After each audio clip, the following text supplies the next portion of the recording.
Selamat siang, kami dari kelompok 6 akan mempresentasikan hasil diskusi kami yang berjudul Kebijakan Hubungan Industrial Indonesia. Dengan beranggota, yaitu saya sendiri, Krisna Maria, Bunga Oktavia, Cindy Elizabeth, Citra Anggraini, dan Mayang Sari.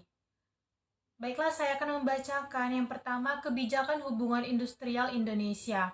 Makna kebijakan yaitu suatu tujuan yang ingin dicapai secara kolektif, seperti halnya juga dengan hubungan industrial. Harus berbasis pada suatu landasan formal yang disepakati dan ditetapkan sebagai acuan dalam pelaksanaannya. Apabila tujuan itu ingin dicapai, biasanya ditetapkan oleh suatu kekuasaan, negara atau pemerintah, sehingga disebut dengan kebijakan publik.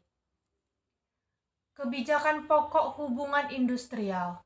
Kebijakan umum atau jika mengikuti konsep Gladden dinamakan dengan kebijakan politik atau political will.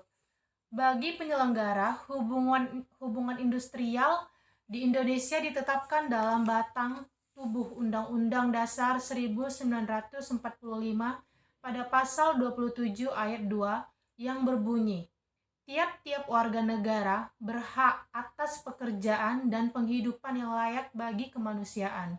Secara implisit, pasal tersebut memberi pesan kepada penyelenggara negara untuk senantiasa hadir dan aktif melindungi hak untuk mendapatkan pekerjaan, menjalani kehidupan yang layak menurut ukuran kemanusiaan. Selanjutnya, kebijakan operasional.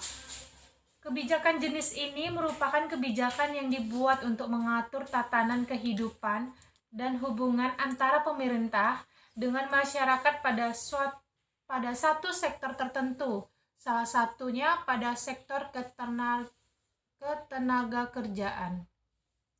Baiklah, selanjutnya akan dibacakan oleh Mayang Sari. Baiklah, yang berikutnya yaitu kebijakan teknis. Merupakan kebijakan yang mengatur hal-hal yang bersifat teknis agar kebijakan operasional menjadi lebih mudah dan memiliki kejelasan bagi para penyelenggara dan juga kelompok sasaran dalam pelaksanaannya di lapangan.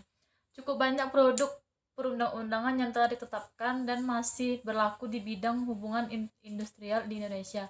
Beberapa di antaranya ialah yang pertama, Undang-Undang Nomor 21 Tahun 2000 tentang Serikat Pekerja atau Serikat Buruh. Yang kedua, Undang-Undang Nomor 2 Tahun 2004 tentang Penyelesaian Perselisihan Hubungan Industrial. Yang ketiga yaitu Undang-Undang Nomor 13 Tahun 1992 tentang Jaminan Sosial Tenaga Kerja. Yang berikut yaitu Peraturan Pemerintah Nomor 8 Tahun 2005 tentang Tata Kerja dan Susunan Organisasi Lembaga Kerja sama tripartit. Yang berikutnya itu Peraturan Pemerintah Nomor 78 Tahun 2015 tentang pengupahan dan lain sebagainya.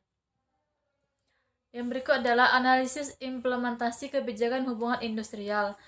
Undang-Undang Nomor 13 Tahun 2003 dijelaskan tentang peran dan fungsi pemerintah, pekerja, dan pengusaha dalam melaksanakan hubungan industrial, di mana ketiganya memiliki fungsi yang spesifik sesuai peran masing-masing dalam mempertahankan dan mengembangkan perusahaan yang ditetapkan dalam pasal 102 ayat 1, 2, dan 3.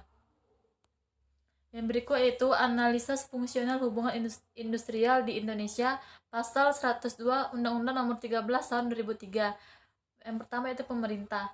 Dalam melaksanakan hubungan industrial, pemerintah mempunyai fungsi menetapkan kebijakan, memberikan pelayanan, melaksanakan pengawasan, dan melakukan penindakan terhadap pelanggaran peraturan perundang-undangan ketenagakerjaan. Baiknya, selanjutnya akan dibacakan oleh Cindy Elizabeth. Baiklah, selanjutnya itu pengusaha. Dalam melaksanakan hubungan industrial, pengusaha dan organisasi pengusaha mempunyai fungsi menciptakan kemitraan, mengembangkan usaha, memperluas lapangan kerja, memberikan kesejahteraan pekerja atau buruh secara terbuka, demokratis, dan berkeadilan. Berikutnya, pekerja atau buruh dan serikat pekerja. Dalam melaksanakan hubungan industrial, pekerja atau buruh dan serikat pekerja mempunyai fungsi menjalankan pekerjaan sesuai kewajibannya. menjaga ketertiban demi kelangsungan produksi, menyalurkan aspirasi secara demokratis, mengembangkan keterampilan dan keahliannya, serta ikut memajukan perusahaan dan memperjuangkan kesejahteraan anggota beserta keluarganya. Sarana hubungan industrial.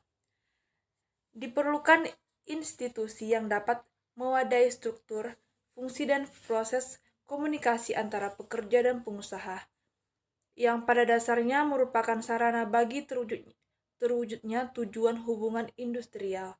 Di dalam pasal 103 Undang-Undang Ketenagakerjaan Nomor 13 Tahun 2003 telah ditetapkan 8 kelembagaan yang diyakini dapat mengambil peran positif sebagai sarana yang efektif, yang terdiri dari yang pertama, serikat pekerja atau serikat buruh, kedua, organisasi pengusaha, ketiga, lembaga kerja sama bipartit, keempat, lembaga kerja sama tripartit, kelima, peraturan perusahaan, keenam, perjanjian kerja bersama, ketujuh, peraturan perundang-undangan ketenagakerjaan, kedelapan, serta lembaga penyelesaian hubungan industrial.